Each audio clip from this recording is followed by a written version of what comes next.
My fiancé drove me to my prenatal checkup.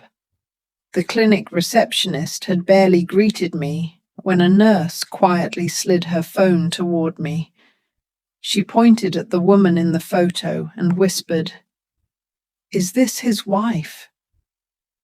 Do you know her? He brought her here last month. For a termination." I blinked at the screen. The woman was my close cousin-in-law. One decision I made afterward turned my in-laws' world upside down. I sat on a cream-colored velvet sofa in the waiting area of the most expensive OB/GYN center in Dallas, Texas. My 14-week bump wasn't very visible, but my palm rested over it instinctively, as if guarding the tiny life inside. Sunlight filtered through tall glass walls, casting warm beams across marble flooring. Everything looked peaceful, luxurious, deceiving. Welcome to Grace's Life Tales. If you like mysterious life stories, subscribe and follow along. You'll love where this one leads. From the outside, my life looked perfect. My fiancé, Ethan, stood at the reception counter a short distance away. His shirt was crisp, his features refined, and his demeanor tender. He looked back at me now and then, mouthing, "Almost done." Anyone watching us would think I was blessed with the sweetest man alive. Family adored him. A devoted son, polite, ambitious, and thoughtful. He remembered birthdays, brought gifts for everyone, and fussed over me since the day we knew about the baby. He cancelled meetings for my appointments, held my bag, carried my files, and even brought a warm bottle of almond milk for me to sip. More than one nurse smiled at me with envy. "She's lucky," they whispered. "He worships her." Their admiration soothed the lingering unease I had been ignoring. Lately, Ethan was working late. His phone was always face down and locked. He stepped out to take calls, saying it was business, and I shouldn't stress because of pregnancy. I blamed hormones. I forced myself to believe the image we projected. I adjusted my breathing. Don't overthink. Be positive for the baby. That's when a lady in her 40s approached. Hair tied neatly, white lab coat, badge reading, head nurse, Ms. Bennett. "You're Mr. Ethan's fiancé, right? He really dotes on you," she said politely. I smiled, mildly proud. "Yes, he worries too much." But her eyes didn't match her smile. There was pity mixed with hesitation. She glanced toward Ethan, ensuring he wasn't listening. "Is everything all right between you two?" she asked gently. My heart jolted. That innocent question pulled at the invisible fear inside me. Trying to appear composed, I replied, "Yes. Why do you ask?" Her smile faded. She checked again for Ethan's location, then unlocked her phone and leaned closer. "Do you know this woman?" The dim hallway in the photo showed Ethan supporting a pale woman in a medical mask. The tenderness in his posture was unmistakable. His hand on her back, the gentle tilt of his head. I didn't need a second look. It was Valerie, my cousin-in-law, married to Ethan's older brother, Mason. A buzzing shock roared in my ears. When was this? I barely recognized my own voice. Last month, on the 12th, Ms. Bennet said. He filled the paperwork, paid for everything. The fetus was past 3 months. Coldness sank into my bones. Last month, on the 12th, that exact day, Ethan claimed he was traveling overnight for a business strategy meet, and Valerie told everyone she was staying at her mother's because of migraines. I remembered Mason whining at Sunday dinner about how his wife was too delicate. Suddenly, all the puzzle pieces aligned. Their baby was older than mine. I clenched my teeth. He called her sweetheart, Ms. Bennet continued softly. He rubbed her shoulders and told her, "We'll try again. Don't cry." He had said those words to me too. My throat ached with a scream I didn't voice. "Can you send me that photo?" I whispered. She studied my expression, steady but shattered, and finally nodded. "Just don't say it was me," she warned. "I only told you because I pity you. And the baby." I saved her number. A moment later, the image arrived. Right then, Ethan walked toward me, smiling. "Done. Ready to see the doctor?" Ms. Bennet's tone flipped to professional calm. 14 weeks. Take care and rest." Ethan took my hand warmly, but his touch now felt reptilian. Inside the doctor's room, I barely heard a word. Great fetal development. Healthy heartbeat. Next appointment in a month. Everything was a blur. In the car back, I stared at the photo again. The tenderness he gave Valerie was something he rationed from me. Pain turned into something colder. If I had confronted him publicly, everyone would have blamed hormones. And family loyalty would paint me as the unstable one. No. I turned toward Ethan, who was humming casually. He didn't know I already knew. To protect your child, be calm, gather proof, and make every one of them pay. That night, he was affectionate as usual. If not for the photo in my phone, I would have fallen for the illusion again. But the man heating milk for me was the same man whispering to Valerie that they would try again.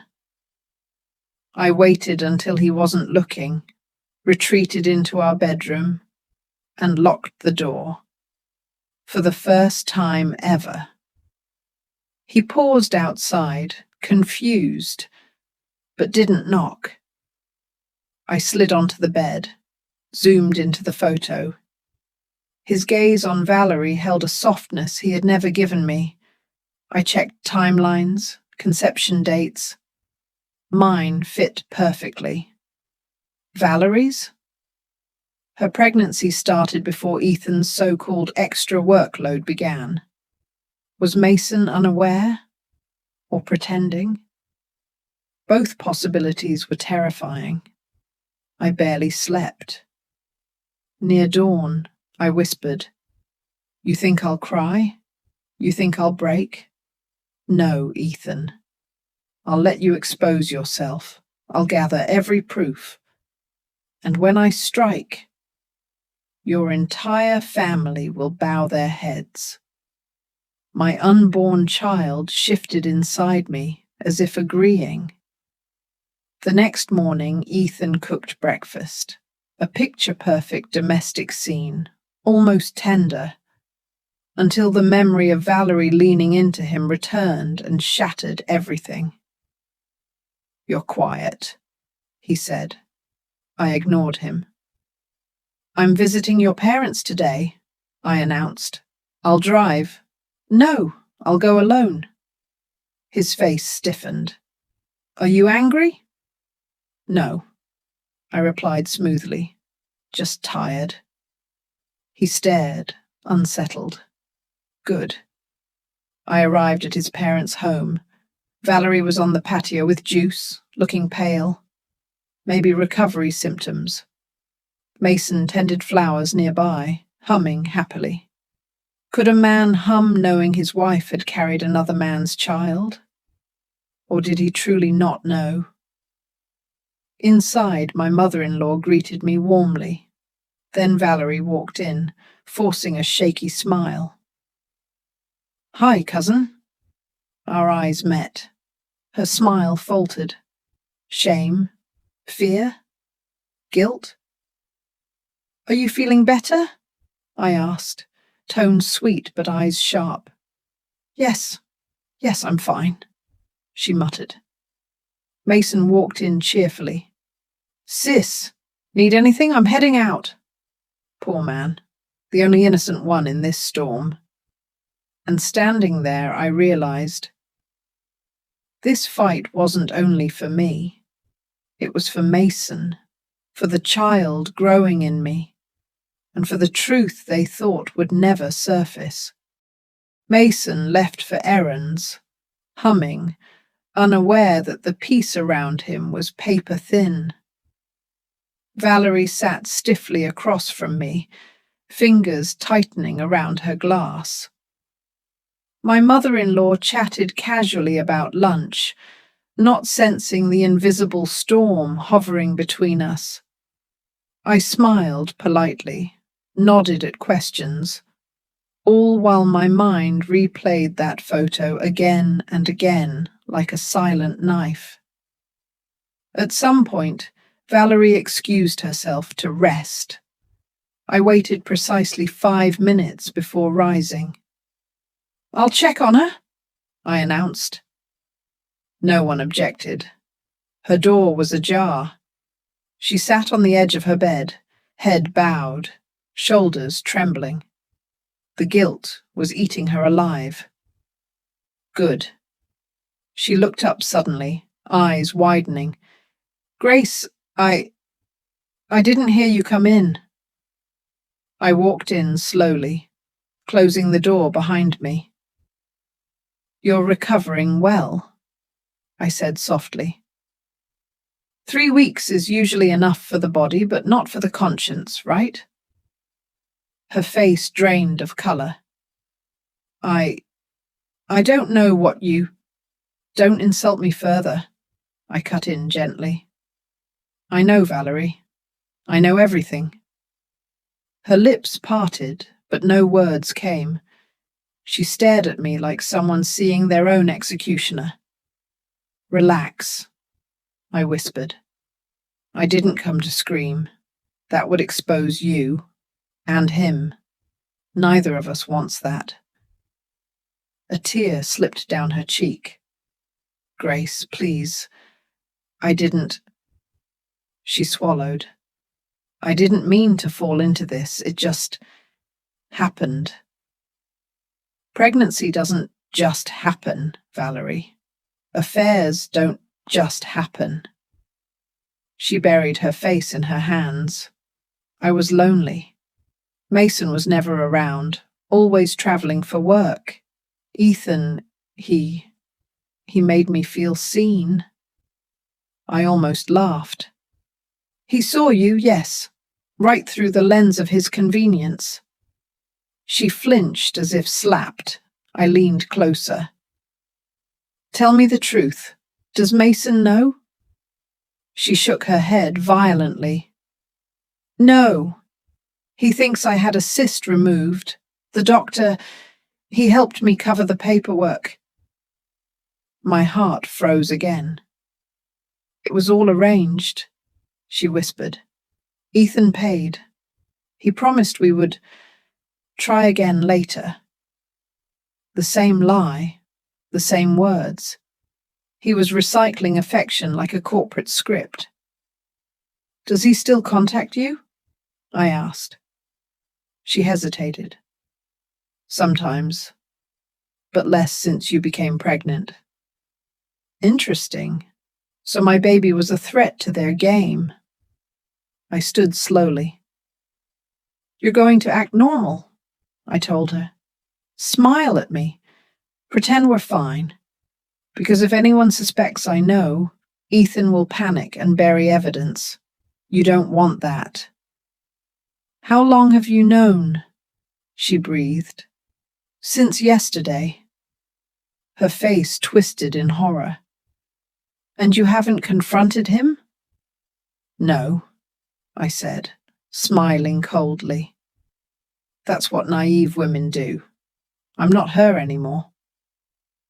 I walked out, shutting the door behind me. In the living room, my mother-in-law offered me pie. I accepted, sat down, and texted Ethan. Greater than I'll be home later. Resting here. The typing indicator blinked. Okay, love. Let me know if you want me to pick you up. Coward. I spent 2 hours watching Valerie move around the house, mechanical, jumpy. Mason came back whistling, handed her flowers, kissed her cheek, and she nearly broke. That scene alone hardened my resolve. Later that afternoon, I stepped outside to call my childhood best friend, Olivia, someone smart enough to help me without gossiping.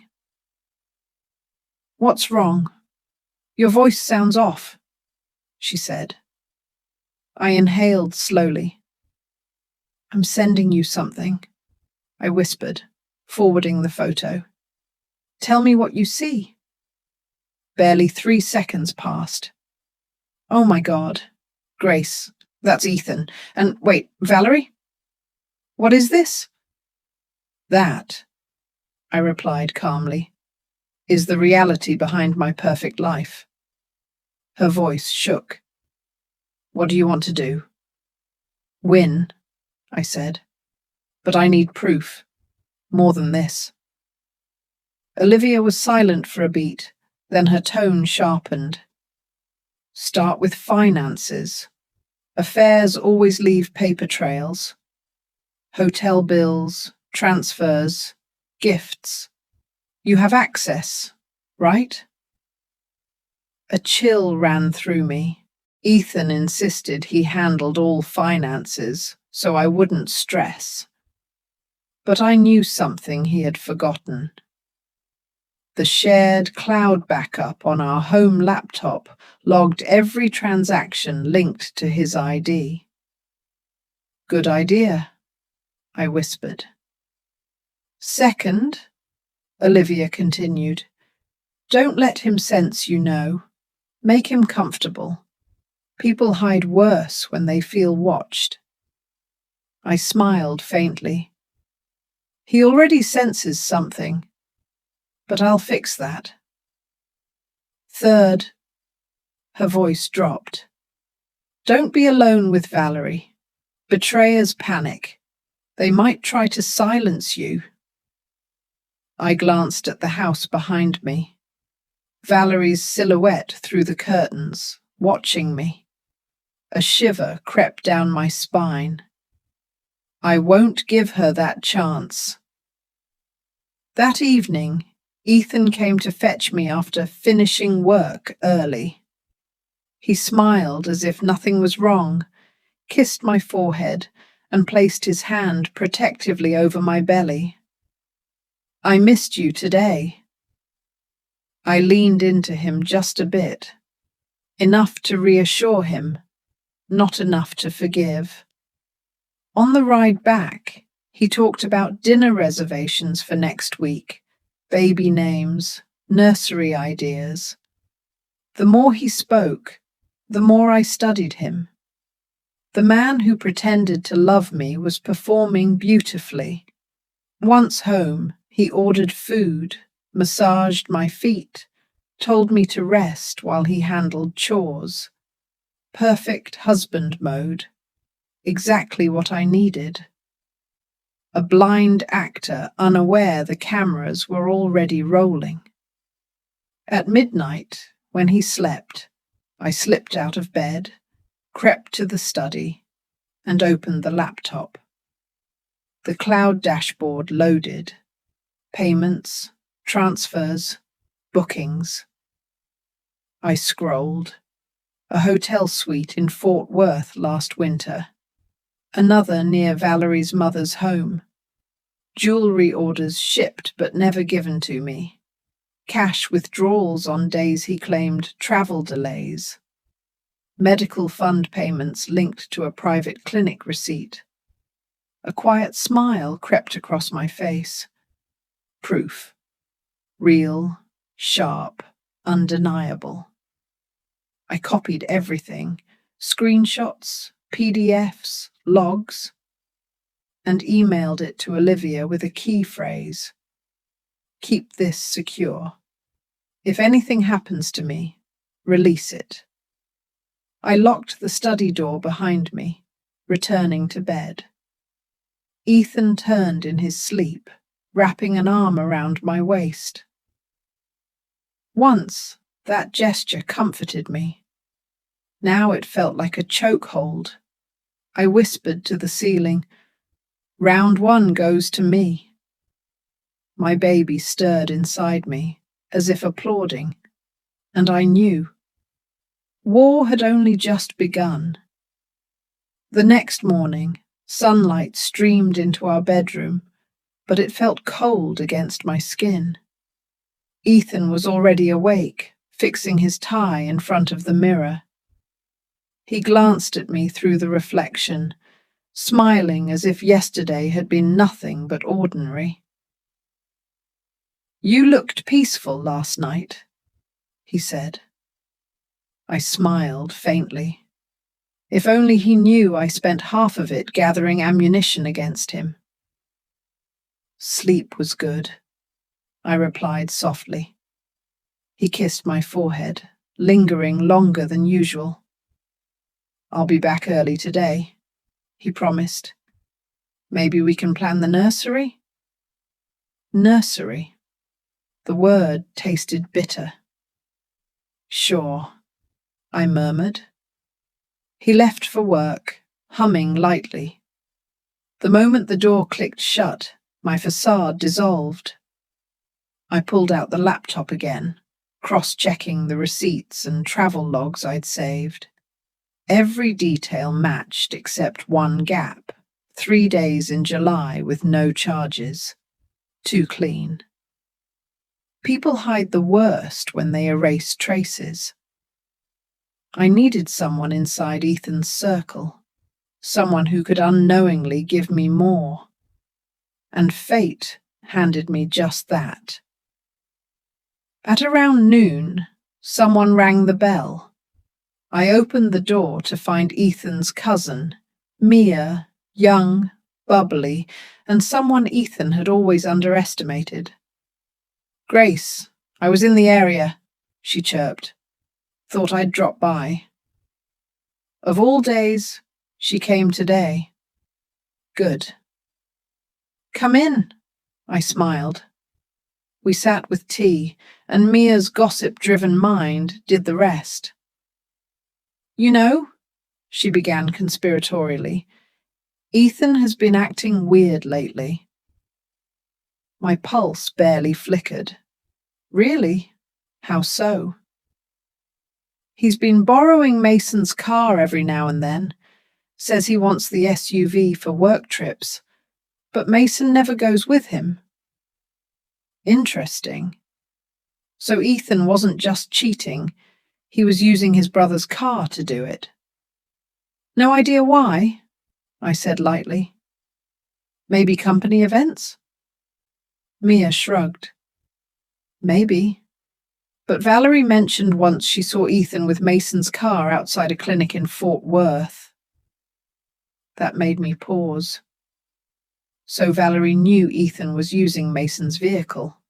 Convenient. Less risk for Ethan. If anything came to light, The vehicle records would lead back to Mason instead of him. Cowardly. Calculated. By the way, Mia continued, Mason said he might be taking a transfer overseas next year. Valerie hates the idea. Overseas? That would mean Ethan losing access to her, unless he found a way to keep her close. A new, unsettling theory emerged. Ethan wasn't done with Valerie. He was planning long-term. Mia chatted about cousins and parties, unaware she had just gifted me significant intel. When she left, I sat motionless, hand over my belly. This wasn't an affair that was over. This was one that had been interrupted by Valerie's abortion, by my pregnancy, and Ethan was recalculating his strategy. He thought he had time. He thought I was clueless. My phone buzzed. Olivia. Got your files. All stored. Need next steps? I typed, I need someone to shadow Ethan silently. A discreet investigator. 5 minutes later. I know one. Former legal evidence analyst. Trustworthy. Want me to arrange? A slow smile curved my lips. Yes. Tonight. That evening, Ethan returned unusually early, carrying gifts, baby blankets, flowers, scented candles. Overcompensation always has a smell. Sweet, heavy, and desperate. You seemed distant yesterday, he said gently, brushing my hair aside. Did I do something wrong? I pretended to hesitate. Just hormones. Maybe I'm too sensitive lately. He wrapped his arms around me. It's okay. I'll take extra care. Good. Do that. Stay predictable. As he hugged me, my gaze drifted past his shoulder to the laptop hidden in the shelf. There. Proof gathering dust that would one day destroy him. Later, when Ethan showered, I slipped his phone from the table. Password attempt. Denied. But I wasn't trying to unlock it. I only needed the subtle vibration of the fingerprint sensor and the pattern smudges to estimate the direction. A map of someone's secrets lies in fingerprints. I placed the phone back before he returned. Dinner was peaceful. He was affectionate. He laughed, held my hand across the table. I played along, but inside, my mind was elsewhere, calculating, memorizing, waiting. That night, once Ethan fell asleep, I sent Olivia the investigator's contact. She would handle the setup. The first tale would begin tomorrow, following Ethan, tracing Valerie, mapping their lies. At dawn, I slipped into the bathroom to wash my face. When I came back to bed, Ethan turned toward me half asleep, murmuring, I'd die without you. My blood ran cold. That sentence wasn't love. It was manipulation. I'm sure you would, I whispered in the dark. The next day began deceptively normal. Ethan kissed my cheek goodbye, reminding me about the nursery paint samples. I waved innocently. As the door closed, I whispered, Go ahead. Reveal yourself. I'll be watching. By afternoon, Olivia texted me. Tracker planted. Investigator started. You'll get daily logs. Relief, mixed with dread, washed through me. This was no longer a suspicion, no longer a wound. It was an operation. By evening, Ethan returned home cheerful. But someone else walked in behind him, my father-in-law, unexpected. He hugged me, smiling. "We thought we'd surprise you two. Valerie and Mason are coming tomorrow. Family brunch. Family brunch, where demons pretend to be saints." I plastered a polite smile. Wonderful. After he left, Ethan squeezed my hand. "Isn't it nice everyone's getting together? We should tell them the baby's gender soon." Tell them? Let them celebrate a child that might inherit Ethan's legacy of betrayal? Not yet. Instead, I smiled sweetly. "Let's wait for a little more surprise." He kissed my hand. "Whatever you want." Later that night, before bed, I checked my email. A new file had arrived. Investigators Day 1 log.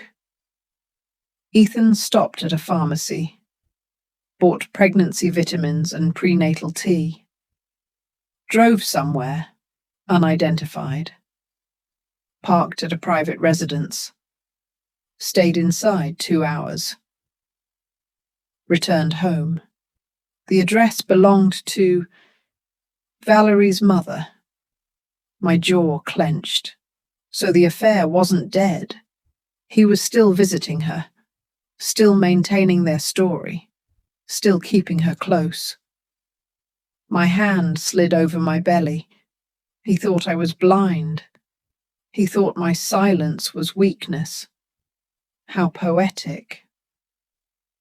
I whispered into the darkness. Tomorrow, the game begins publicly, because nothing exposes cheaters faster than forcing them to perform in front of each other. And tomorrow's brunch would be the stage they never saw coming.